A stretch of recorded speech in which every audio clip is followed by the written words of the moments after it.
Bom dia a todos. A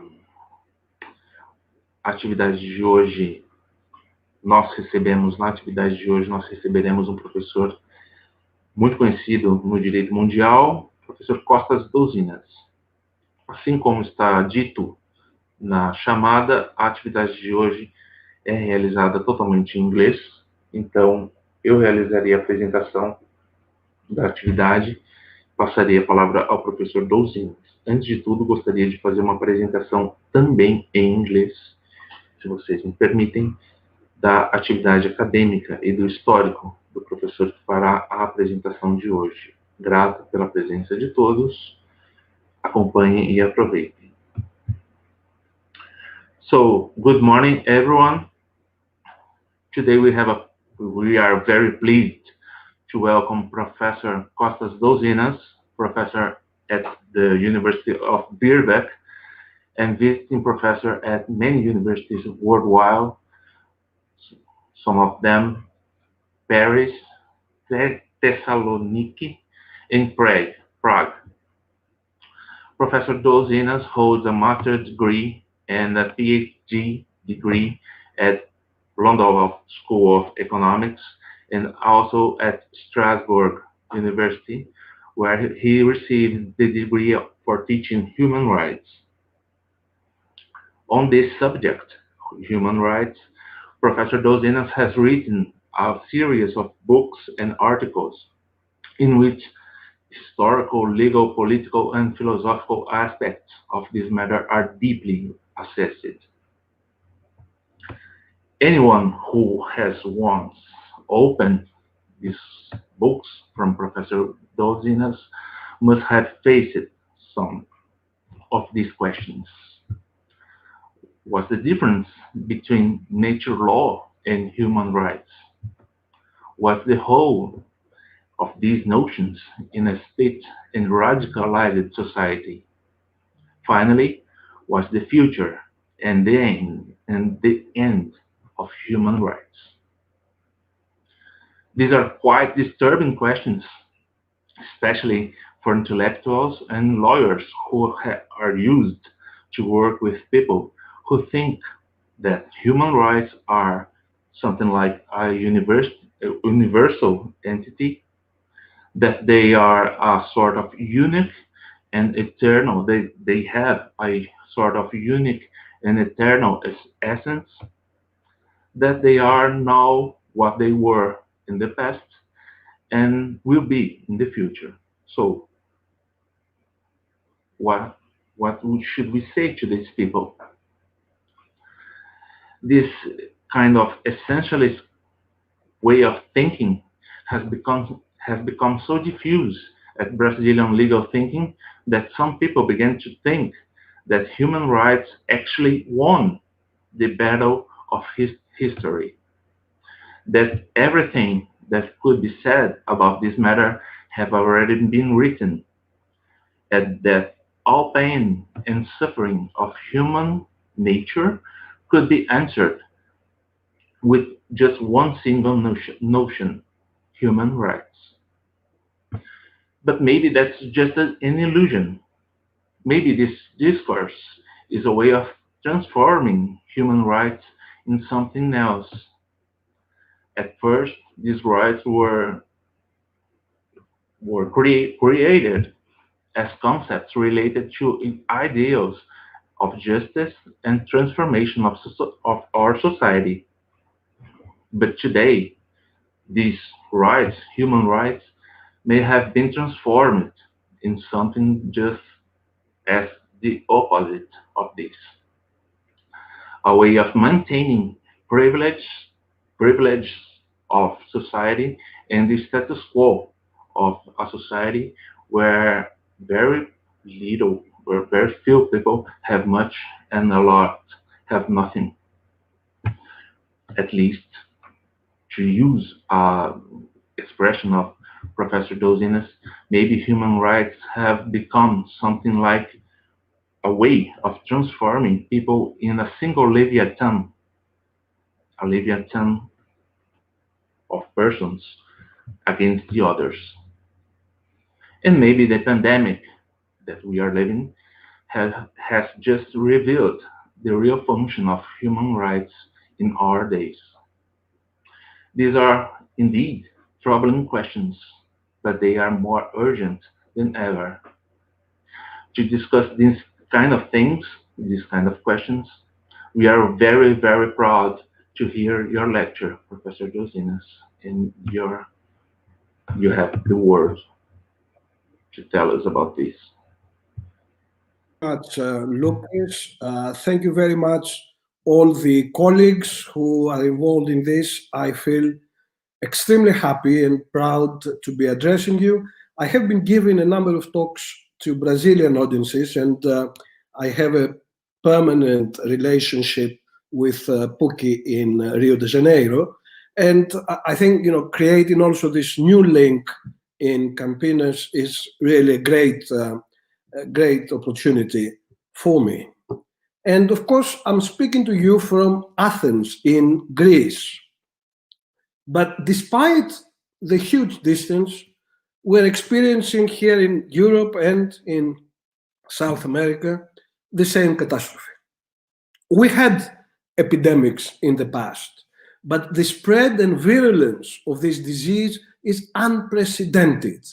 It hits Porto, Portsmouth, and Porto Alegre in the same way. It is global. It is the disease of globalization. It is universal, but also nihilistic, like globalized financial transactions. Financial transactions have a single aim: unlimited circulation, the endless accumulation of financial capital. And they are nihilistic, in other words, their value is zero, is nothing. They have no value because the only value they promote is exchange value, just more money. And the same goes with the coronavirus. It spreads quickly. It does not stop at borders. The virus circulates in the space created by globalization. It is the common currency and the symbol of a globalized humanity that is losing values and has only exchange value, money, as its clear and main value.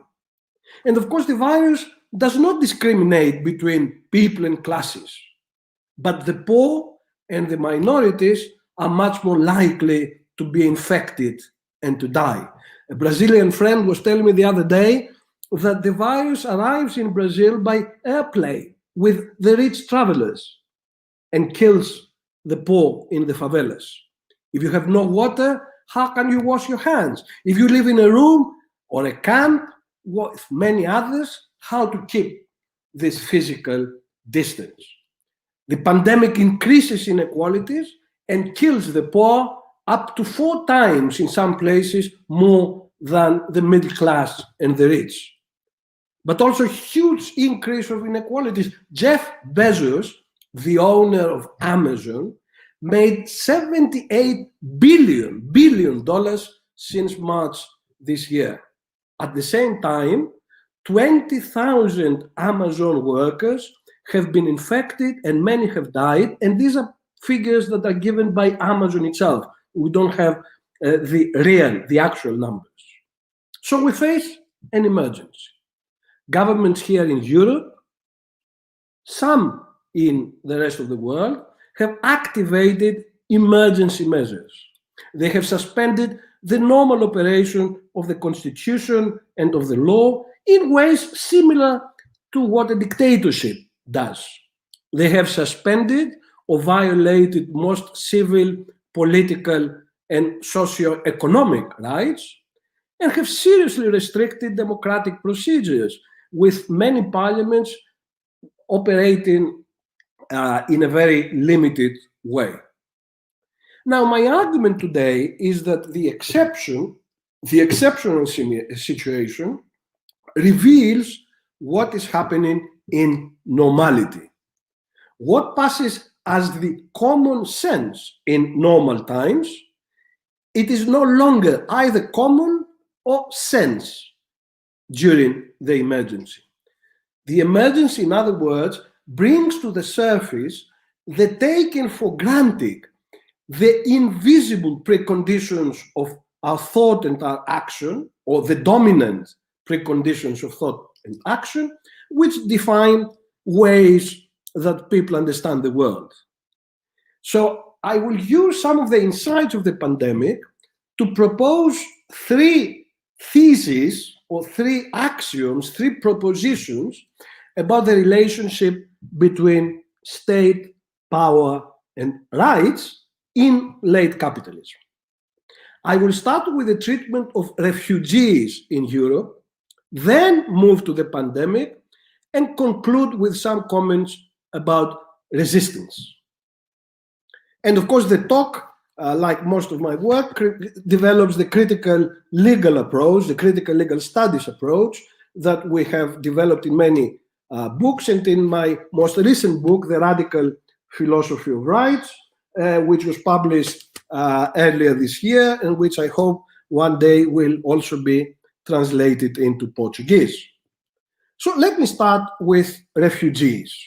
Refugees and the state of exception. My argument here is that we have two types of state of exception, a limited one and then a general state of exception.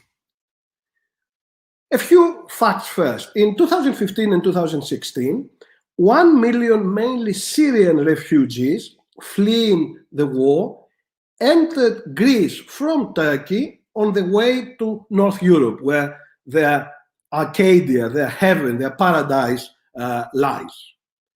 They moved north from Greece to the Balkans and then to Austria, Germany, and so on, until March of 2016. At that point, Germany, Mrs. Merkel, worried by the rise of the racist extreme right wing in the country, demanded that the northern neighbors of Greece close their borders and stop the passage of the refugees towards Central Europe. The European Union declared that immigrants and refugees are not welcome and tasked Greece and Italy, which are the points of entry in the Union, to seal their borders to Turkey and North Africa in order to keep these undesirable refugees and migrants out. Now, of course, Fortress Europe in the sea is rather difficult to implement, and so thousands of refugees drowned in the Aegean and the Mediterranean. Now, the current right-wing Greek government obeyed Mrs. Merkel and adopted measures that make the life of those people already in the country totally unbearable. Around 30,000 refugees have been herded, have been imprisoned in overcrowded centers which are unfit for human habitation. With the start of the pandemic and the measures, the lockdown for the pandemic in March, the March of this year, these centers became closed concentration camps. People were not allowed to leave those very small spaces in which, in the larger of them, 20,000 people were living in a camp, in tents that were made for only 5,000. It was 4 times more.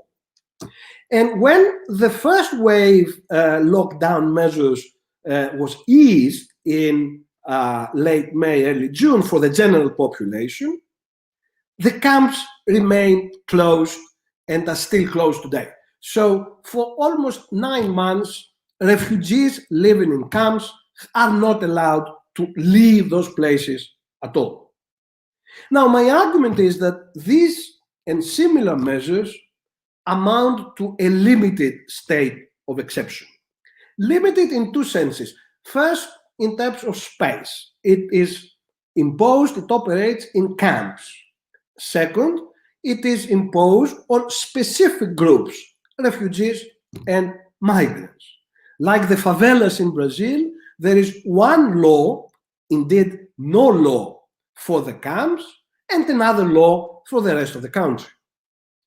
Now, in early June this year, a few months ago, the government asked the European Union to introduce an emergency clause in the immigration law.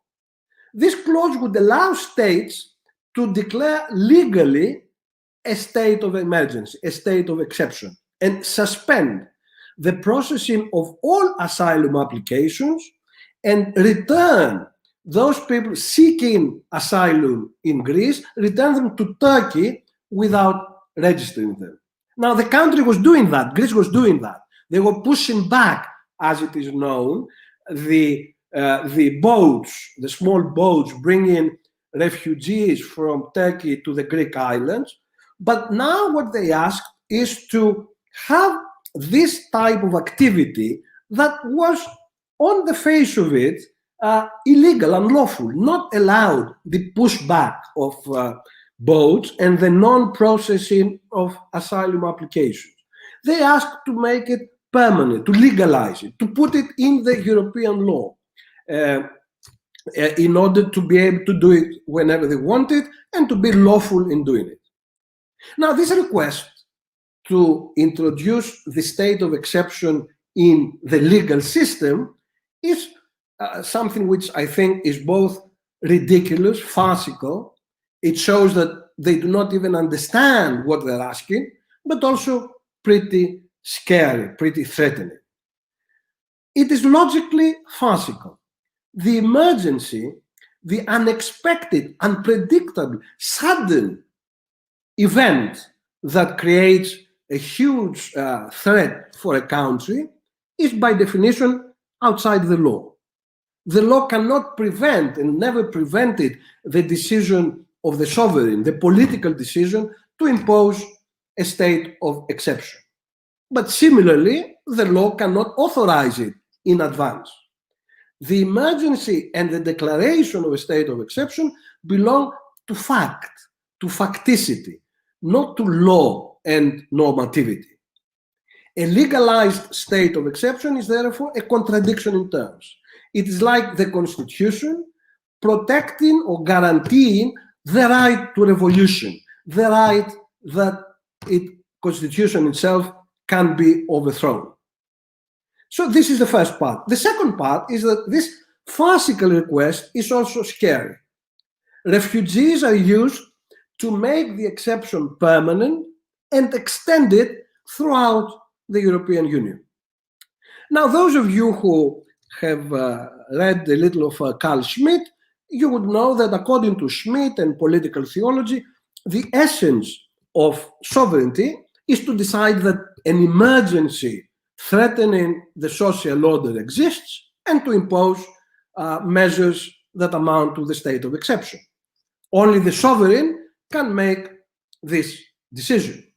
So, paraphrasing Schmitt in the contemporary situation, I would say that, and this is my first thesis, refugees, Guantanamo Bay residents, perhaps the residents in some of the Brazilian favelas, exist to give the sovereign the power to impose the state of exception.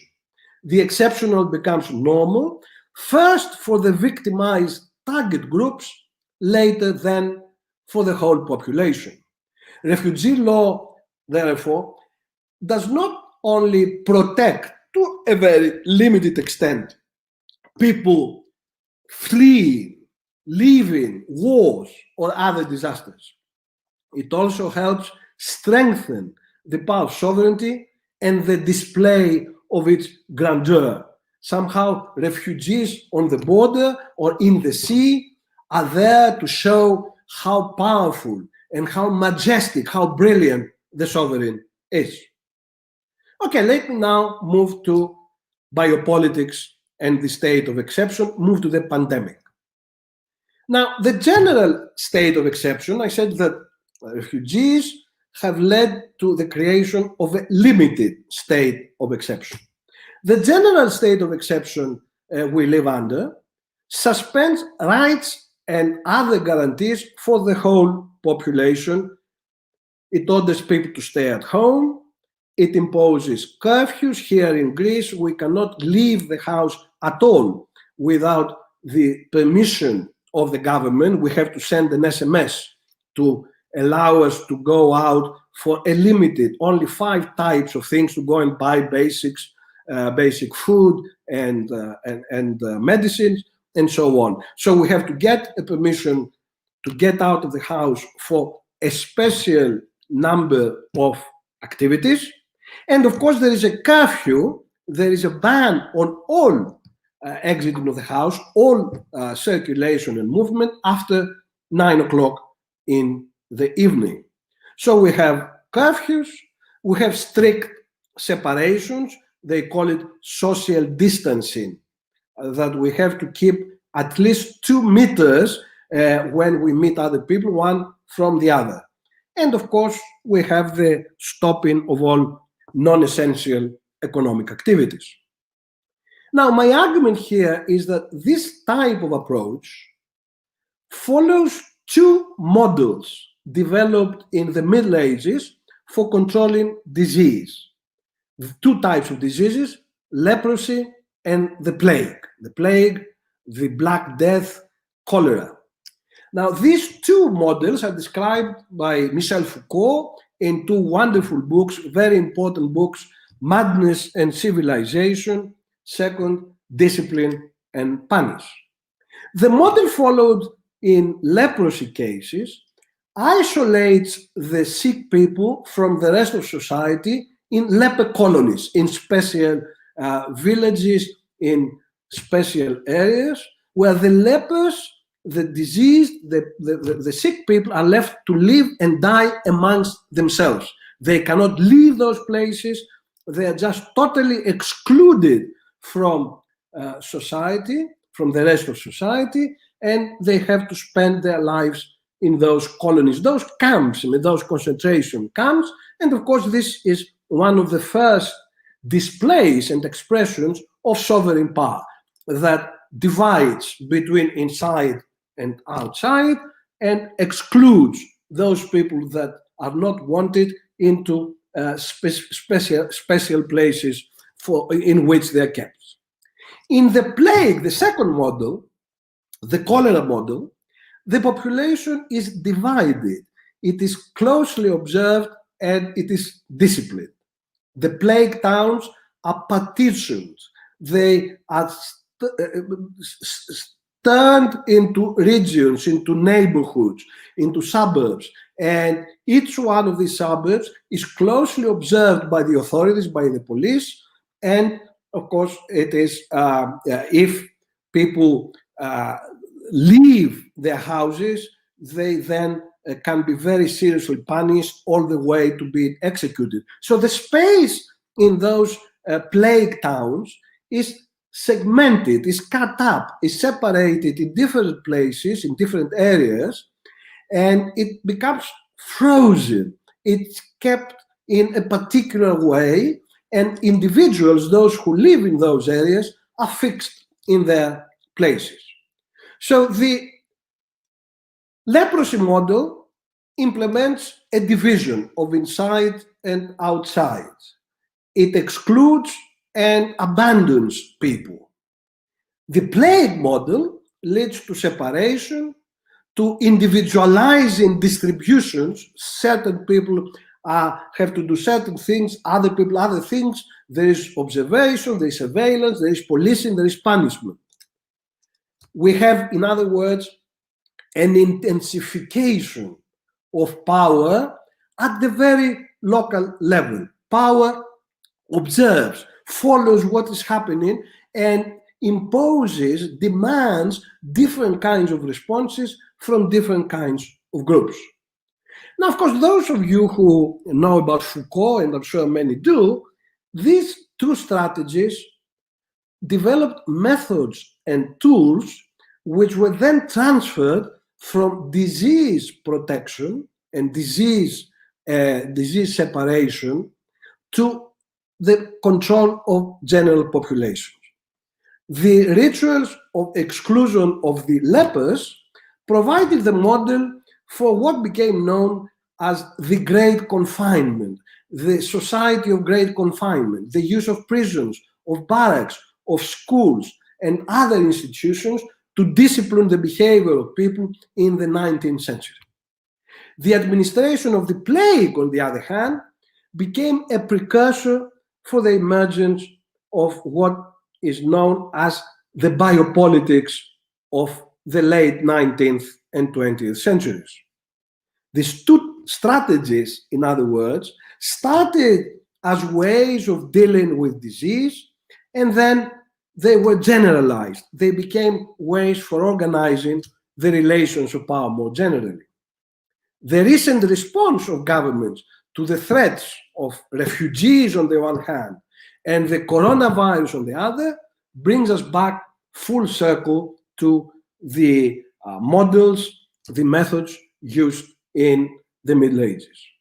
Because in the pandemic, we have a combination of two types of power, sovereignty and biopolitics, or government, which is the sovereign model, and governance, which is the biopolitical model. I think for our purposes today, the term that best expresses this combination of the two models is immunity. Immunity. It was developed, this term, and this theory is developed by the Italian philosopher Roberto Esposito, a follower of Foucault in this theoretical school. Now, immunity has two meanings. First, protection from disease. The immune system protects us from different diseases by creating antibodies, antigens, that attack the pathogen, attack the virus, the germ, whatever it is has entered our bodies. But also immunity means protection from state intervention, a protection that is given, as I'm sure you know, to certain groups. Members of parliament, ministers, diplomats, for example, enjoy immunity from criminal prosecution for certain crimes. Similarly, the asylum given to refugees is a form of immunity. It is protection from being sent back to their country of origin, where they fear persecution for their ideas and so on. Now, the immunity for diplomats or for refugees, are restricted forms of a more general immunity, a more general protection given to all of us, to all citizens, in theory at least, from state intervention. This type of general immunity emerged in the 17th century, and it was, in a sense, completed in the 20th century with human rights and so on, but it emerged from theories of natural law and social contract with the great 17th century philosophers, Hobbes, Locke, Rousseau, and so on. And it was a reaction, this kind of immunity against the state, it was a reaction to the absolute power, those absolutist states in Europe, and it was displayed so clearly, the absolute power of the state, in those leprosy colonies earlier. Now, the immunity from state took and takes the form of civil and political rights. They are supposed to create a legally guaranteed zone of citizen activity that government cannot and should not violate, irrespective of what it does, but in theory, it should not violate it. So in that kind of liberal approach to civil and political liberties, the sovereign power follows a kind of binary, a juxtaposition. We have, on the one hand, the power of the state, of the sovereign, on the other hand, the citizens. The relationship between the two is mediated, is coordinated by civil and political rights, by individual rights. The state creates rights. Indeed, the first civil and political rights were in part a grant of the state, the habeas corpus in Britain. It was a grant of the king to its citizens. So the state creates rights, and law, the language of the state, implements them. Therefore, liberal political theory and legal theory claims that the rule and the exception, law and politics, norm and fact, are opposed. Rights, the right to life, the right to movement, the right to speech, offer immunity from state intervention. It follows the more rights we have, the greater the limitations on the power of the state. Now, of course, as we know, this simple dual relationship was never as simple as that, and it was clearly unsettled. It unraveled by the introduction of biopolitics, which follows a totally different form of power relations, modeled on the plague methods of dealing with disease. Biopolitics manages populations and groups, not individuals. It controls and disciplines life and biological functions and targets social groups according to certain characteristics. For example, gender, race, age, occupation, or ethnicity. It manages births and deaths, demographics and epidemics, risk and the well-being of citizens. Statistics, the science of the state, as the name, I think, reveals, is the most important method of biopolitics, and social and economic policies, the main tool. So the limited social and economic rights that we used to have, we're now losing it under neoliberalism. The social state was both a concession to citizens, and they fought for it after the Second World War, for a health system, an educational system, for social care for the old and so on. So there were concessions to citizens and also instruments for the management of the population. Biopolitics treats the population and those other groups not as legal persons, as individuals with rights, but as only economically active individuals which are members of a particular group or the whole population. The government job under biopolitics is to create the right environment for the exercise and coordination of private interests which are coordinated by the market and by the law. The calculations of the economic man, the homo economicus, utility and not rights, economic and social policy rather than law, determine the logic of governance. So we have government and the sovereignty, legal rights against that, and then we have biopolitics and governance, social and economic policies for which economic interests, individual and market economic interests, are the major instrument for organizing social activity. Now, the results that follow from this kind of double analysis are quite important. First, freedom for us, the citizens, is no longer the exercise of fundamental rights, but the autonomy of citizens to pursue their interests, mainly their economic interests. Second, limits to governmental action are no longer exclusively legal, the legal rights of citizens, the rule of law, and so on. They are real, they are material, they are limits that are imposed or are necessary in order to promote market activity, economic activity. So the government deals with public safety, the defense of the realm, monetary and economic stability. Governance, biopolitical governance, on the other hand, with economic efficiency and the biological existence and prosperity of the population. We now, the subjects of late capitalism, have a double life, a double existence. We are legal persons with our rights, civil, political, human rights.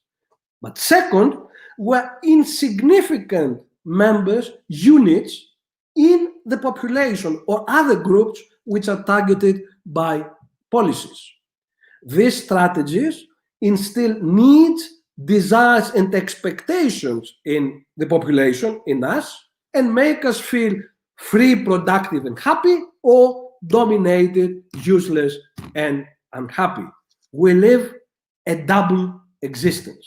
We are unique and unrepeatable persons with legal rights that protect us from arbitrary government, but at the same time, we're similar with others, formally equal units or numbers in groups subjected to statistical calculation and biopolitical planning and correction.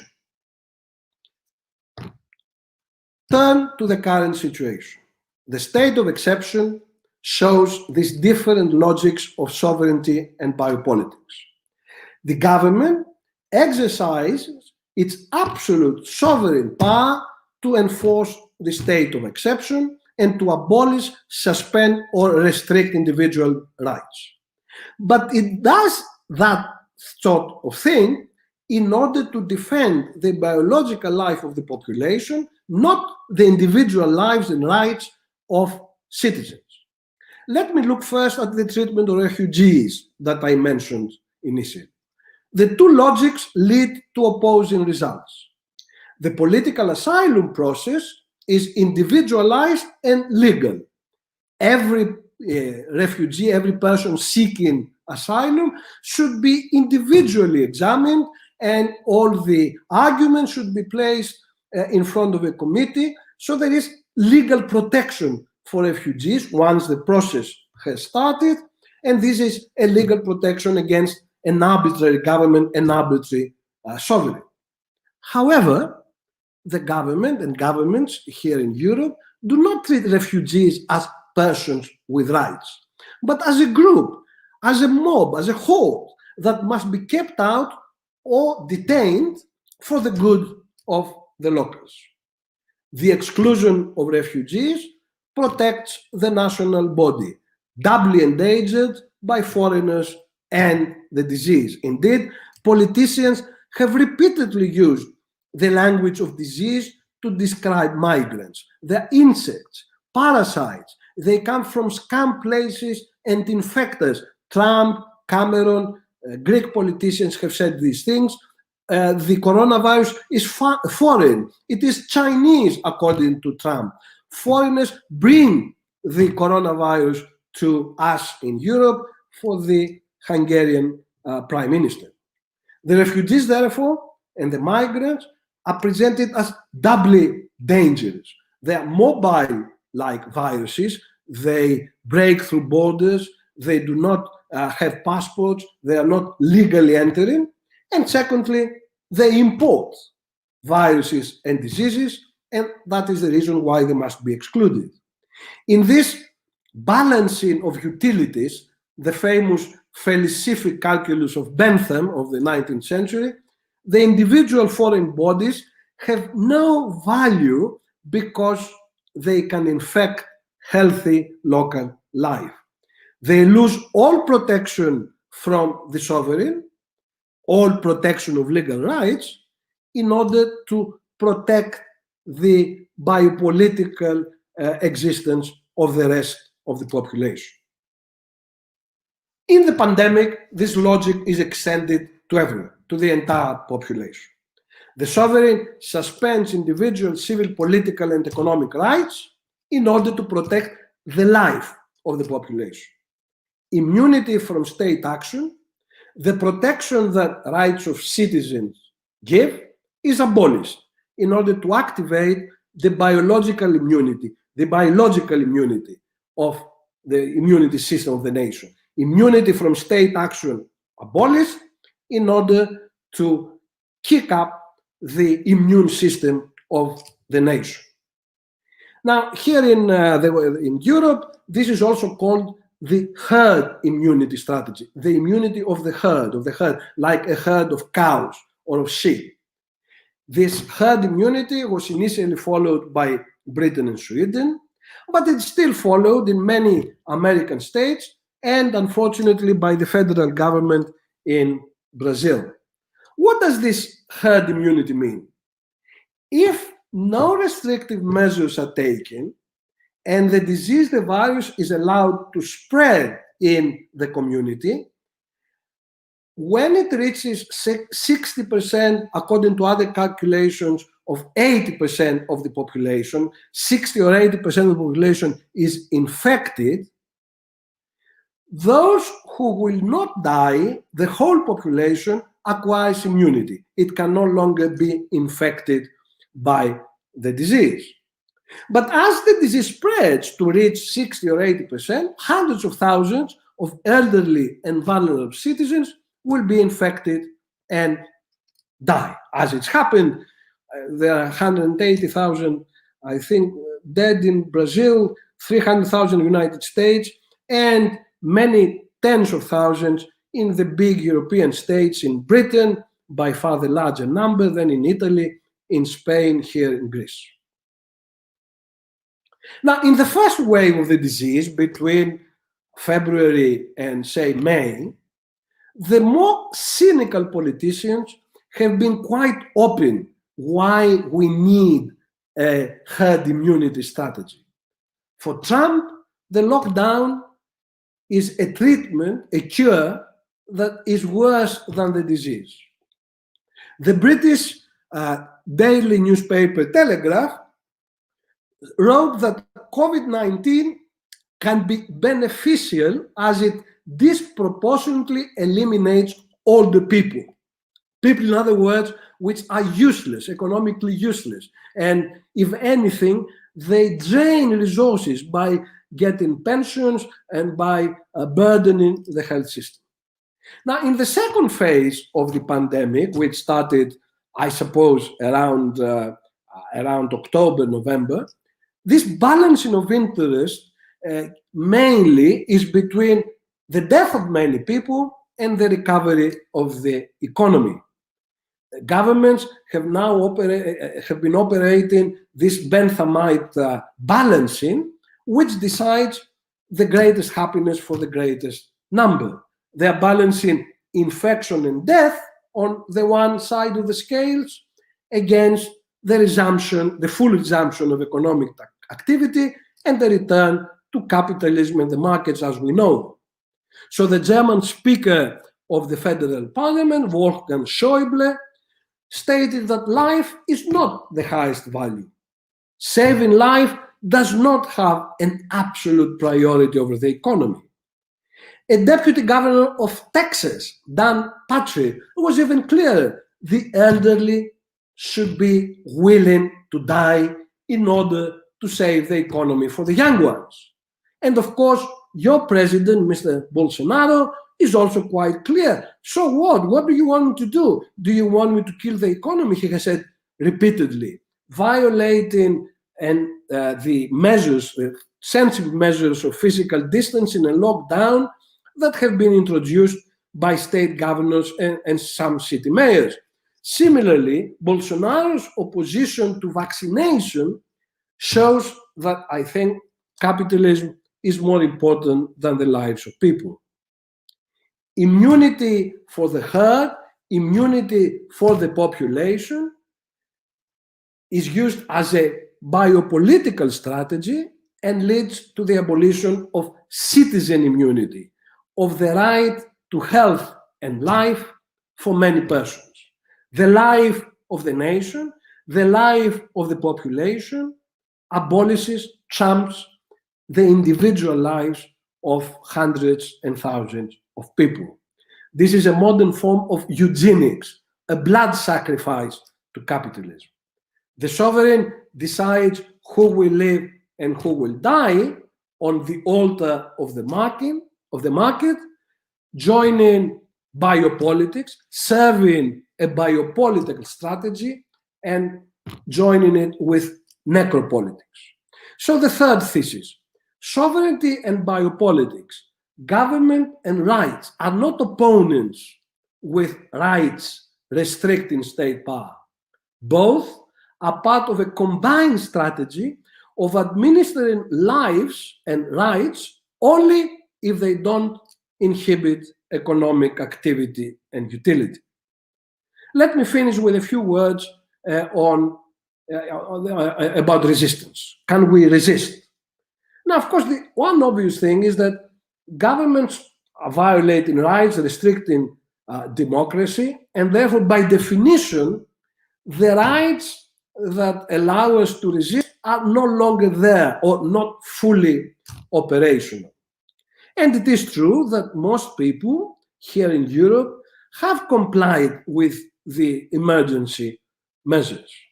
Indeed, any success that was achieved in the fight with the pandemic, any limitation of the spread of the disease, was a success of the people who physically distanced in order to act with social solidarity. There is this term social distancing, that we have to keep 2 meters from each other, and this is called social distancing. It's a wrong term. It is a physical distancing. It is a distancing between bodies, and we do it precisely in order to save society, in order to save the social existence of communities. Now, all that is happening. We do obey, but we must always keep reminding the authorities that they are not entitled to suspend our rights, and they are not entitled to extend the suspension after the end of the emergency, as it looks likely to happen. So we do not ask for the abolition of these restrictions, of the lockdown, but we do not stop emphasizing the wrongness according to the principle we condemn the restrictions on our freedoms, but no one should violate them. And of course, as we know, people resist all over the world. The wonderful, great Black Lives Matter protests, the campaigns against the status of slaveholders in the United States, in Britain, in other European countries, I'm sure even in Brazil, have put racism, memory, and reparations on the political agenda. But people resist not because they have legal rights, because many of these were abandoned, were suspended from day one under the state of exception. They resist because there is another type of right. Let me call it a biopolitical right, or the right of the governed, as Michel Foucault put it towards the end of his life. We are governed. The population all over the world is governed. And therefore, as the governed, we have a right of the ruled, the right of the governed to resist and support each other. Now, this kind of right is not legal, it is not natural, it is not eternal. You cannot find it in human rights conventions and treaties. It is not a concession, it is not a grant of the sovereign as the initial civil and political liberties.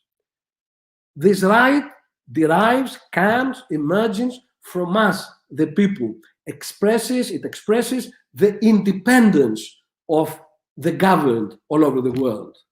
They are produced, such rights, at specific historical moments by the collectivities of the governed, and this is one of these moments. They are used strategically when people rise up and try to defend themselves. Because we resist, rights exist and are respected by the authorities. Rights, including legal rights, survive because we use them, and because, of course, we also go out even against the law many times. Now, no constitution and no law will guarantee forever our right to resist. So, in concluding, I would say there are two types of rights. The rights of law, of the constitution, of international law, of human rights treaties, and the rights of the governed, which are rights of the street, rights that exist because we go out and act in protest, act in rebellion, act even in revolution. Without disobedience and resistance, none of the legal rights we have and we take for granted would have been born. The language of rights is therefore not just about laws and constitutions. It can also be used to challenge the existing legal order and, of course, the state of exception, which imposes a total or partial abolition of these rights. So my final thesis is this. We do not stop criticizing legal rights for their inadequacy, their individualizing activity, their depoliticizing effect. But we do not stop insisting also that nobody should be without rights. We criticize rights, but nobody should be without them. Let me conclude now with a few more general remarks about the pandemic. It reminded us of a number of values and institutions that the previous period had undermined and was making us forget. First, human vulnerability, social vulnerability. We were reminded and we became sensitive to our mortality, to our finitude, to the limits of human life. Something we had forgotten in the previous period of narcissistic individualism and avaricious consumerism. There are limits to life, and these limits are important. We must think about them, and we must prepare against any next attack. And of course, in the globalized world with the climate crisis, the next huge catastrophe is always around the corner. Second, we were reminded that inequality kills. Third, we now again remember and we understand the centrality of the common good and public services. First, of course, and foremost, the national health system and state action to save people from unemployment and poverty. Fourth, while neoliberalism preaches individualism and egocentrism, the pandemic reminded us the importance of solidarity, of community, of the common good, the importance of being together, of touching each other, of embracing each other, of kissing each other. That is what the lockdown is trying to make us stop doing. The historian Adam Scheidler, in his great book, The Great Equalizer, has argued that 4 types of events have reduced inequality in history. Wars, revolutions, the dissolution of a state, the collapse of a state, finally, pandemics. Pandemics in the past have led to greater equality. Now, today, we have to say that we cannot go back to business as usual. People all over the world recognize the importance of these progressive values and public institutions that neoliberalism had made us forget. Even right-wing and neoliberal governments, with some exceptions, of course, were obliged to implement those public values and to look to the common good, of course, reluctantly and temporarily. Our task, the task of the democratic, of the progressive, of the left citizens and academics and lawyers in the world, is to try to turn these temporary measures into permanent and therefore to have a new type of social contract after the end of this great catastrophe. Thank you very much. Sorry, I perhaps spoke a bit longer, but if you'd like to ask any questions, I'm very happy to respond. That was quite impressive, I must say, Professor Costas Douzinas. That was an illuminating speech. We can think about a lot of things that's happening today in our country, in all over the world. Very important questions arrived today. So I will pass the word, the speech, for some of our panelists. We'll ask them if they have any questions. I have some questions, but Let me start with Professor Silvio Serrano, if he wants to say something. Yes, yes. Oh, first of all, I would like to say thanks a lot. It was an amazing opportunity, it was an honor to be here in your conference, and it was an amazing opportunity to learn and understand our contemporary world with you, Professor Costas Douzinas. And I'd like to say thanks a lot to my colleagues, professors, that we are here. Well, I would like to ask you, because it's a discussion that we have been having here in Brazil about administrative law.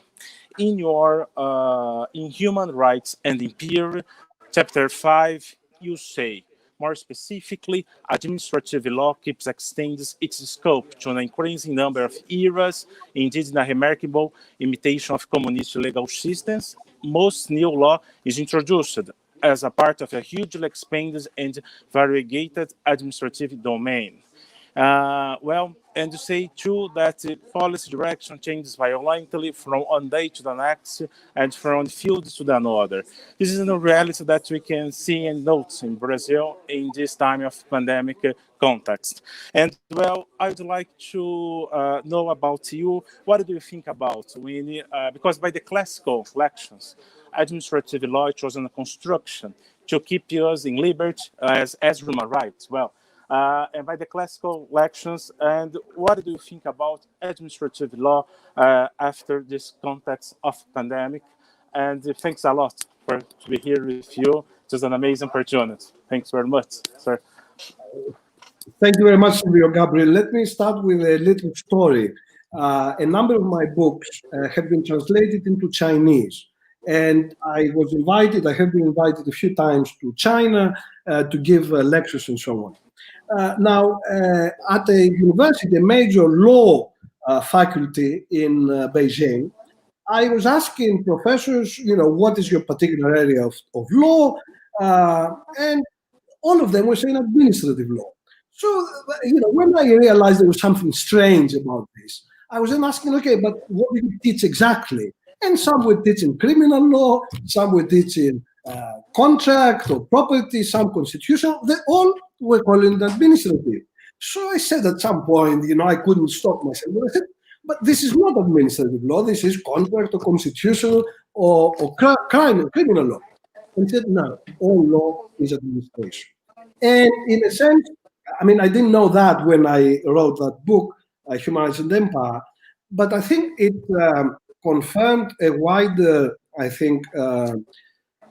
point and problem and development we have all over the world. Of course, not like in China, but we're moving in that direction, which can be explained in terms of my talk today, that while constitution is about sovereignty and about rights, legal rights, administrative law is about biopolitics, is about those policies which are extremely detailed, extremely, sort of technical, regulations that go on for pages.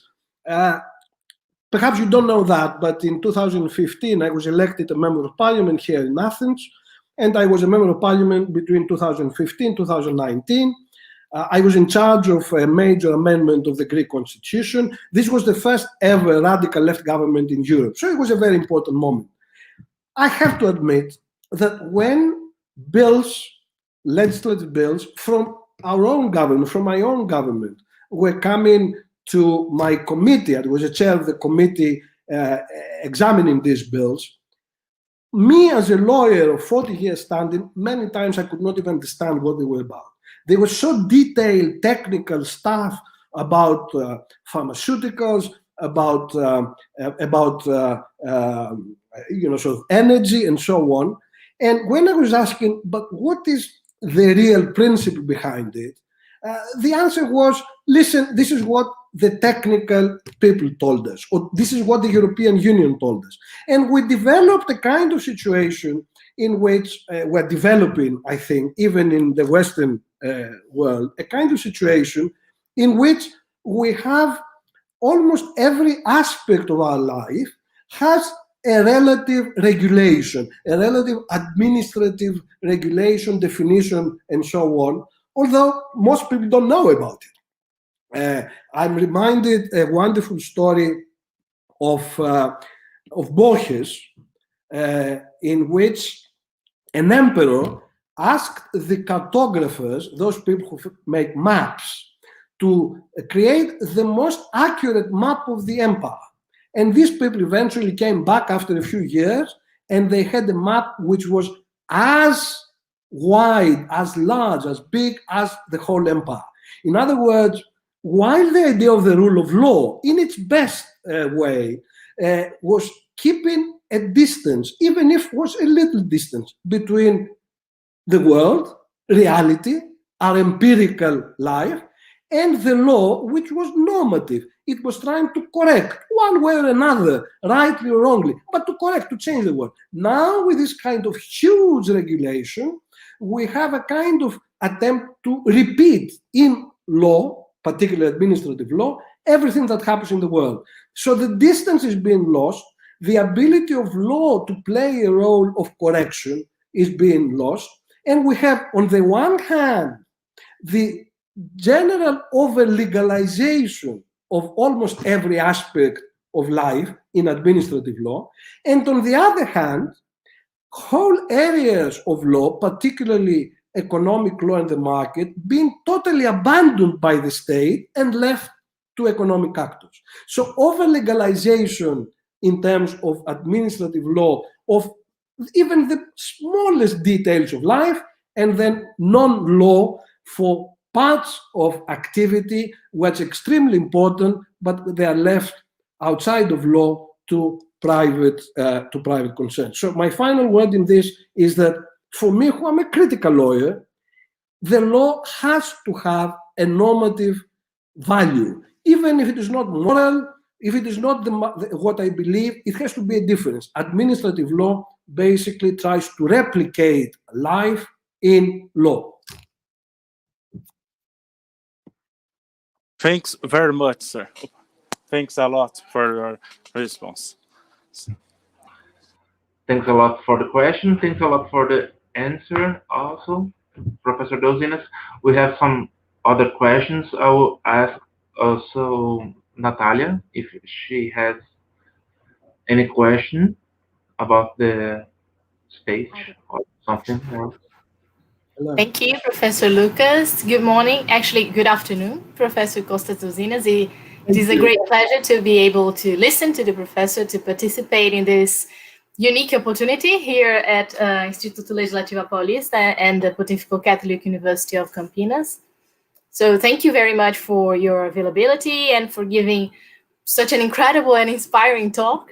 And my question is sort of related to legal philosophy and linked to the human rights theory as well. Do you see the exception in the same way as Carl Schmitt, as you mentioned, and afterwards, like George Agamemnon's criticism? Is exception an enemy, a lack of rights, or is it actually the law that, through constant derogating and suspensive measures of rights, deprives people of their legal protection? And I explain this because since September 11, 2001, of course, the US and practically all European countries have passed these anti-terrorism laws or acts that, as we already know, have temporarily suspended numerous fundamental rights, even allowing torture of suspected terrorists, as we know, such as the American Patriot Act. And today, in 2020, none of these countries has completely revoked these regulations. They, as an exception, still exist today because it's considered by the whole world that terrorism has become a permanent, a constant crisis, and it hasn't disappeared. So under this justification, we still have laws that hinder migration, as you said, refuge, that endorse xenophobia, for example, against Muslims, just to give an example. These acts that allow unfunded detention for a certain period of time, et cetera, et cetera. So do you think the same thing will happen with the new coronavirus pandemic based on a health crisis, no longer a security crisis, of course, and no one denies that these crises are in fact crises and are indeed important, as you said, but will we have a permanent rights derogation? And just to sum up the question, do you think that in this 21st century exception, is it an anomy or is it a hypernomy? Thank you so much again. It's a wonderful question, dear Nathalia, and I agree with everything you said. I mean, it was an extremely succinct, I think, and good presentation of the theory of the state of exception from Carl Schmitt, but going back to Roman law, of course, that's where it started. And then Carl Schmitt, of course, George Agamben has renewed it and put it back on the agenda in a big way, and it was great.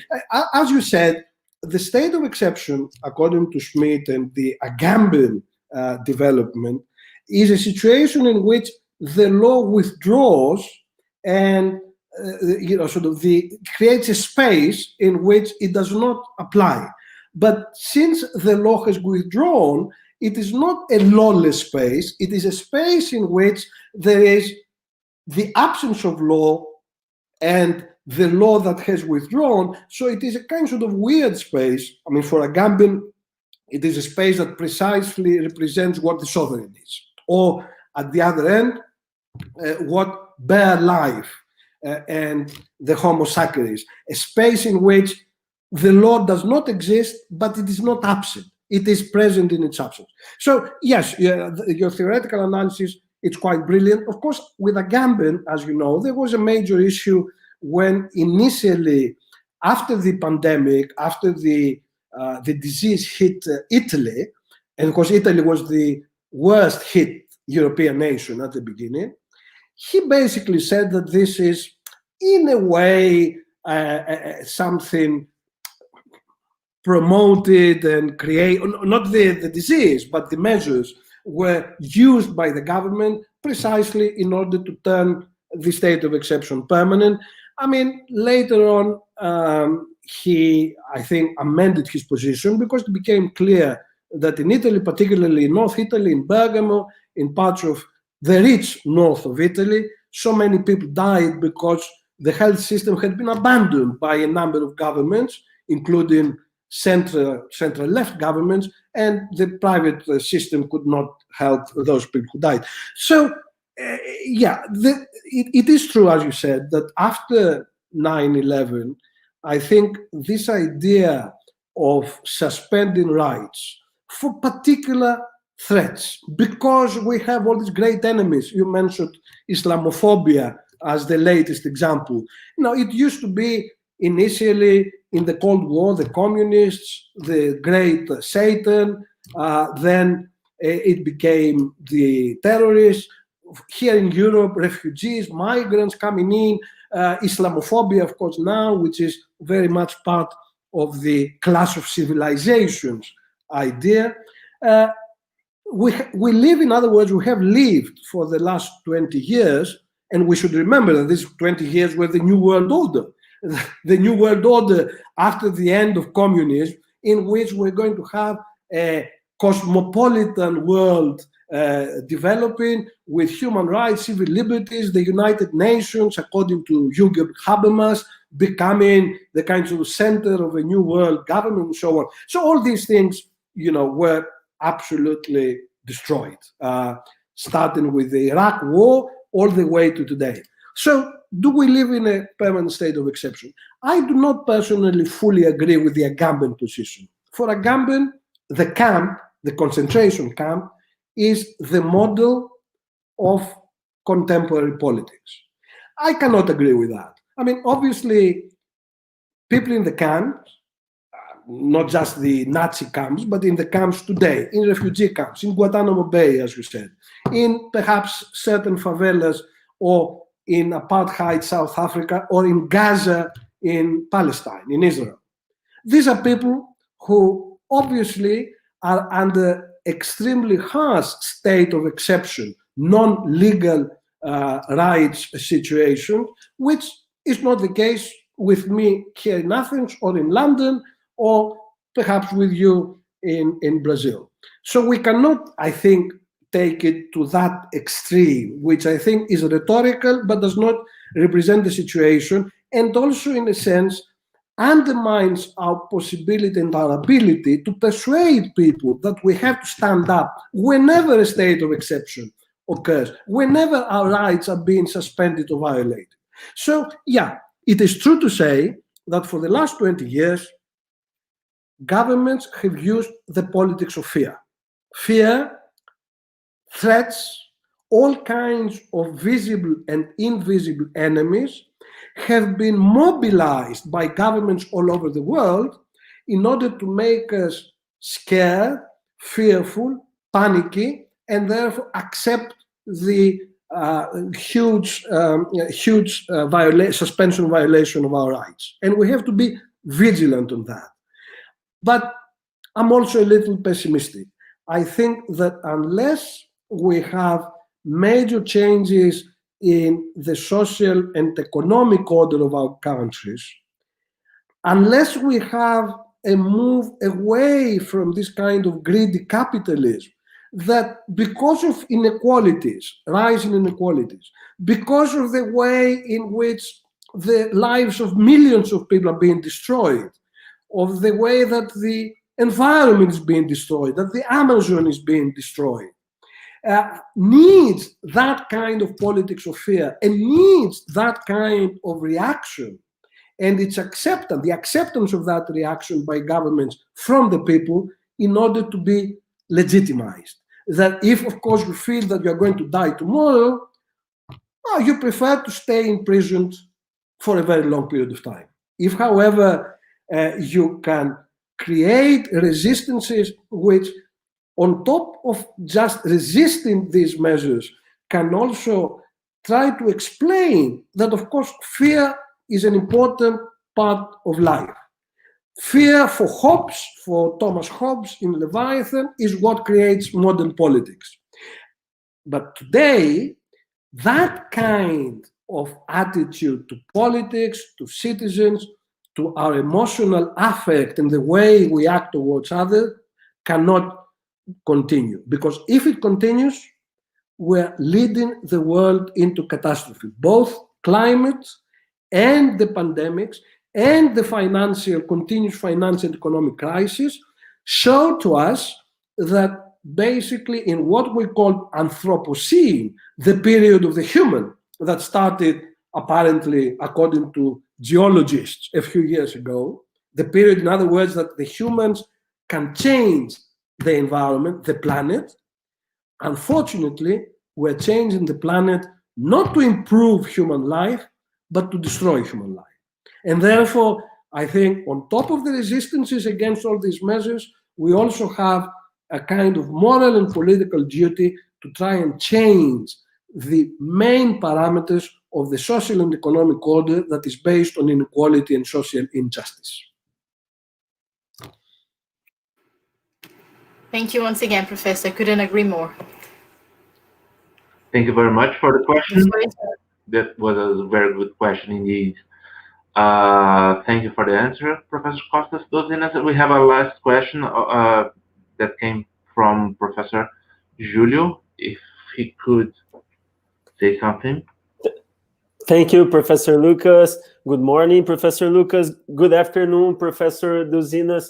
It was a huge learning experience. Thank you very much for your speech here today with us. I'm very honored to be able to talk to you. And I think your analysis of the moment we live is very accurate. So your first words today were about the value of money in our society. And in the end, you talked about our possibility of resistance, right? And I don't have an objective question, but I would like to hear you talk more about something you passed through. Well, in philosophy and right to resistance, you define resistance as a mass popular action which rejects and challenges ideologies and the structures of power supporting domination or oppression. Do you identify in this pandemic moment a particular fertile scenario for new values emerging, values capable of really rivaling money, the economy? Would we need a new narrative, to use a word that I get from Robert Cover, a very famous essay? You spoke today of solidarity. In another book, you talk about how in late capitalism, freedom was reduced to something like a choice of what we buy. So if you could speak a little more about this subject, I would really enjoy to hear you once more. Thank you very much. Thank you, Julio. Thank you, Julio. Yeah, a really interesting, it's not a question, it's a set of observations. I will answer in two moments, two parts. The first part is, as I said, I was a politician. I'm no longer a frontline politician, but I'm still involved in radical politics and in trying to work out what a left theory for the 21st century should look like. Now, as a politician and as a left-wing theoretical and political strategic position, we failed. We lost the elections last year quite badly to a very right-wing government, which totally changed, for example, the position in relation to refugees. We had achieved quite a lot in protecting refugees and so on. Now it is exactly the opposite. So we failed. I mean, I have to admit it. I've written also a book about it, about this experience, quite weird experience, because after 40 years as an academic living in London, I returned to Greece and became a politician. Very weird. I mean, and also a critical legal person dealing with the constitution and so on. What we failed to do, the pandemic achieved. What do I mean by that? I mentioned it towards the end. What was quite amazing when the pandemic struck, after the initial shock we all felt, and I was in London at the time until August. Since August, I'm in Athens because we teach online for the University of London. I observed very clearly amongst people I knew, even in the neighborhood in London I live, that suddenly people that who previously would not even say hello to me and to my family, they started becoming very friendly. They started asking around. They came and asked us if we could, my daughter who is young and she was going out to shop, to buy some food for them, and which we did. So suddenly, people who were strangers, who actually, to a certain extent, acted in a kind of not very friendly, even hostile, or not hostile, indifferent way, started talking to each other. So that earlier kind sort of egocentrism, sort of I'm the center of the world, there's nothing can happen to me, started changing, and ideas and practice of solidarity, were introduced. Then we had the Boris Johnson government here in Greece, the right-wing Greek government, in Germany, Mrs. Merkel, Macron, only Bolsonaro and Trump were not doing this.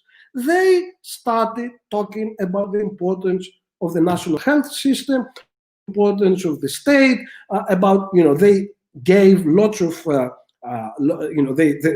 they borrowed money, something they were not supposed to be doing under austerity principles, in order to help people who had lost their jobs or who had been suspended. Their jobs were suspended. So they were paying, they're still paying the British 80% of the salary of employees, and also 80% of last year's income to self-employed people. These are things that only socialists could do, and if socialists had done them, they would be accused of being communists, of being Stalinists, of what wanted to destroy the state.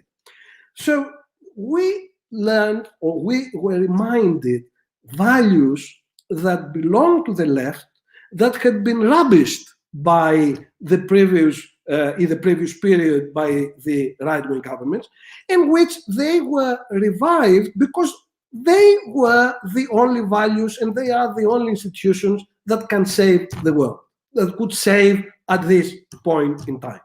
And this is what, sort of where I said, this is why I said earlier that all these values, all these institutions, all these ideas that are clearly of the left returned, not because left-wing politicians, people like me or academics or intellectuals taught them or preached them or, sort of spoke about these things, but because people felt them in their skin, in their body.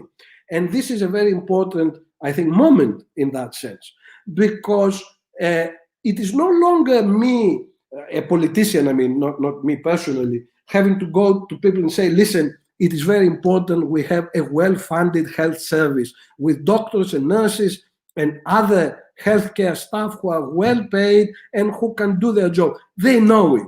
They know it because one of their friends has been to a hospital. They know how the hospitals are funded, how the doctors are dying, they're being infected, and so on. So this is what I'm saying, that we failed and the disease succeeded. A final second point, very briefly.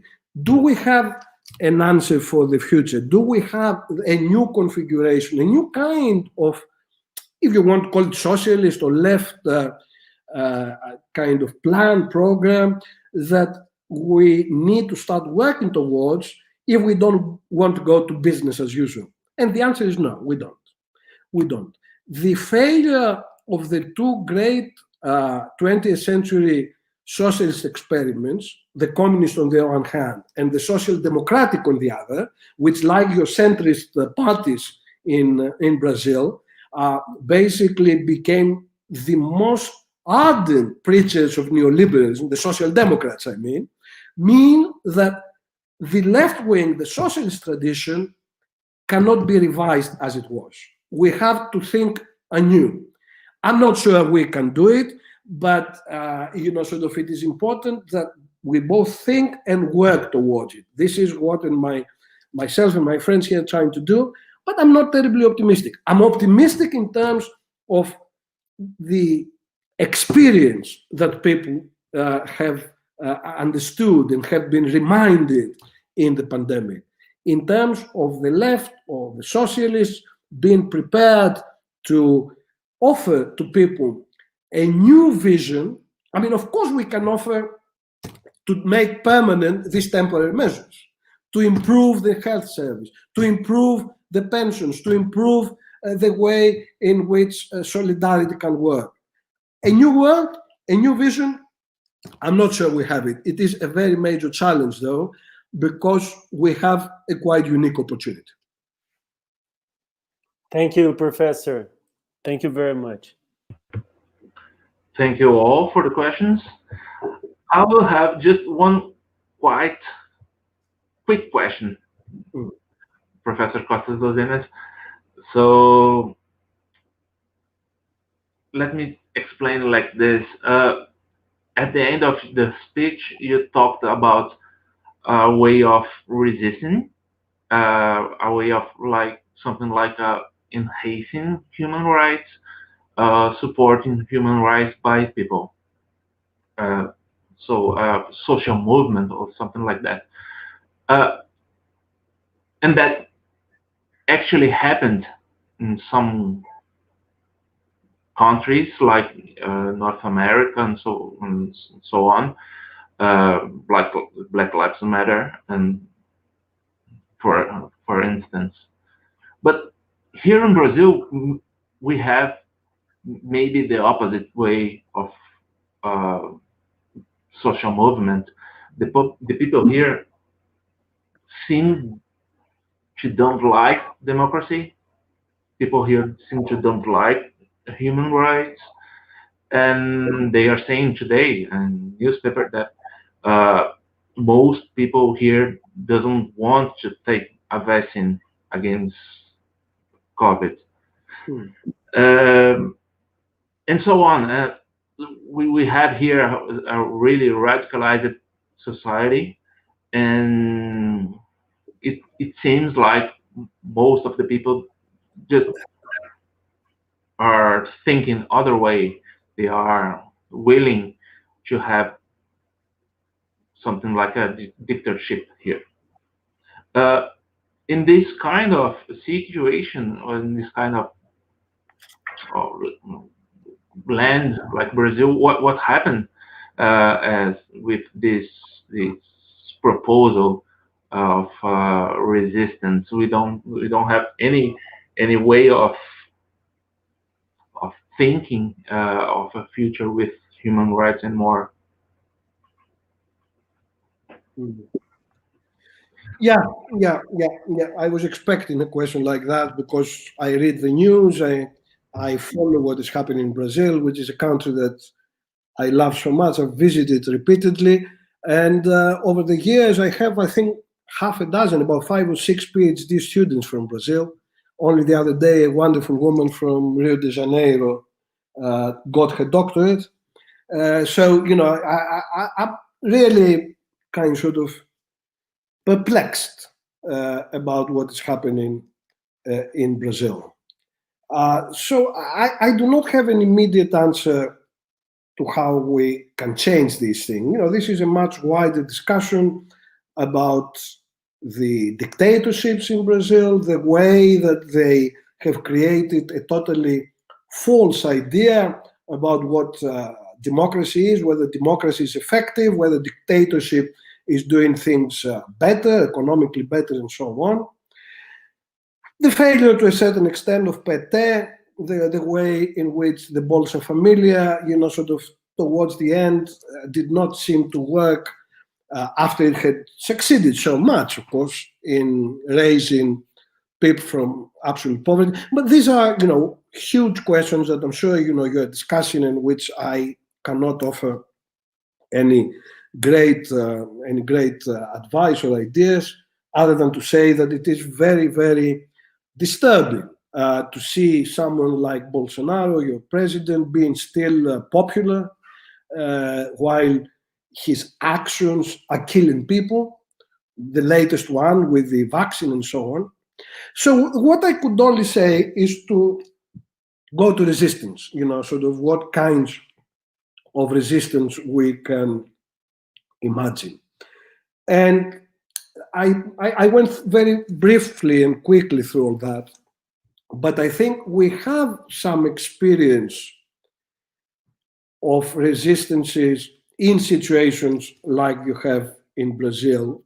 For example, compared with the pandemic, I mean, the resistance is operated, or the campaigns operated during the AIDS epidemic in a number of countries, including Brazil, in which both people who were HIV positive and others, friends, and other people who were helping, created sort of a huge campaign in order to first inform people about what HIV was, and to, in a sense, stop the demonization of people who suffered, but also of the gay and lesbian community.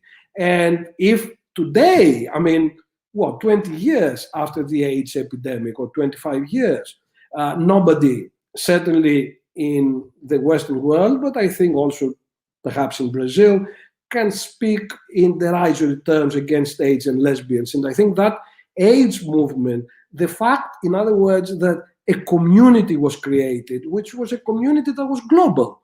It may have started in some places in the United States or in London, but it became global. Inform, stick together, help each other, and use all the media of communications, today would be the social media, in order to explain to people what is the difference, say, in terms of the pandemic, between vaccination and non-vaccination. What is the difference between having the right in a democracy to speak, to participate, to put pressure on the government, and in the dictatorship in which, we know what is happening. Indeed, at Birkbeck College of the University of London, we just received, in collaboration with PUC Rio de Janeiro, the archive of the Russell Tribunal on the Brazilian dictatorship. And this archive is a huge archive, but it has not been researched and written up, and there has not been enough stuff from it. I just mentioned it because I remembered it now, that we're now working with a number of Brazilian colleagues from various universities in Brazil on this Russell II tribunal, tribunal on the dictatorship in Brazil. So there are ways to resist. The key thing is to keep coming together to keep creating communities. You see, the pandemic, what they're telling us, can go into two different directions. One thing that the governments are saying is social distancing. In other words, the other person is your enemy. It is the risk. It is a danger, the other person, and therefore you have to keep away from them. That pushes the line of atomization, of individualization, of keeping distances. The other line, which I mentioned, of course, and this is the line of solidarity, is that we are distancing in order to keep society, in order to keep community. So the AIDS epidemic gives us an example. A number of similar solidarity campaigns for refugees all over Europe, and similar, I think, activities in Brazil give us this idea that although we cannot fully act politically at the minute, we cannot abandon the protest resistances of all types. And the key question is creating communities, building communities, even if it is through social media at the minute, exchanging information, putting pressure on local politicians, not abandon the fact that even when the state of exception is fully applied, and it is not fully applied in Brazil as I understand it, politics still continue. So we have to be involved. It is not just enough to speak, to write, to propagate our ideas. It is important also to act politically, to come together with other people. What the pandemic, I think, and Bolsonaro in Brazil has shown is that the defense of democracy and basic human rights is, at this point, the most important, the first priority. So create alliances. Come together with other people, whether political or non-political, partisan or non-partisan. Create groups that have to say enough is enough. We cannot have this kind of government, this kind of eugenics, this kind of the altar of capital, the altar of the market on which thousands of people are dying, thousands of people are being killed. It is important, to follow that kind of thing in creating communities. I'm not saying anything very interesting. I'm not saying anything very important. Using our own experience here in Europe, it is a long struggle, but it is a struggle that I think eventually, even in Brazil, we will be in a better position than we were 4 or 5 years ago. Thank you very much, Professor. I would like to thank to all the people who have seen us today. There's a lot of people who are saying thank you, thanks, a lot of people here in our chats, and we appreciated the audience a lot. I appreciated all the questions and the speech of Professor Costas Douzinas. It was a great lecture. So if you want to have some final words, Costas Douzinas, and we will end our activity. So you can. Okay, no, just to thank you, Lucas, again, to apologize for being late, for my stupidity, but I think I enjoyed it very much. I've learned over the years so much from Brazilian colleagues and Brazilian students.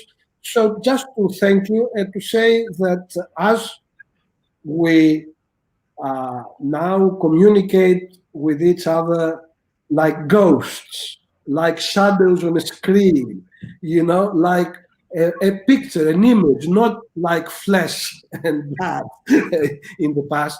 The positive thing is that we have been familiarized with this idea of online teleconference, telework, and I'm very happy also in the future to come back again and talk to you and other colleagues and listen to you. I think the pandemic has, to a certain extent, opened a new vista, a new opportunity for people to get to know each other from the ends of the world, from different places, far from each other, something that we could not have done physically in the previous period or even now for financial reasons.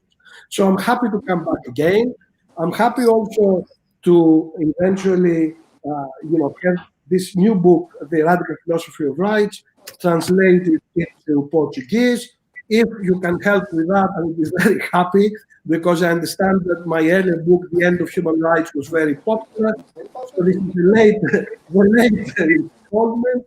I'm currently writing a new book, but I would love to keep in touch. Please, if any of your friends, your colleagues want to get in touch with me, you can ask freely my email address, and I'll be happy to talk to you again whenever that is possible. Thank you, Professor. Thank you all. Thank you, Silvio. Thank you, Nathalia, for the questions. Thank you, Julio. It was a great pleasure to have you all today. Thank you very much. The final question, the link is the one that Julio sent me, the link from YouTube. Yes. Yeah. Okay, Julio. Thanks very much, and see you soon. Professor. Bye-bye. See you. Bye, everyone. Thanks. It hurt to you. Thank you very much, and thank you very much, ELP. Thank you very much, Thank you. Professor. Thank you.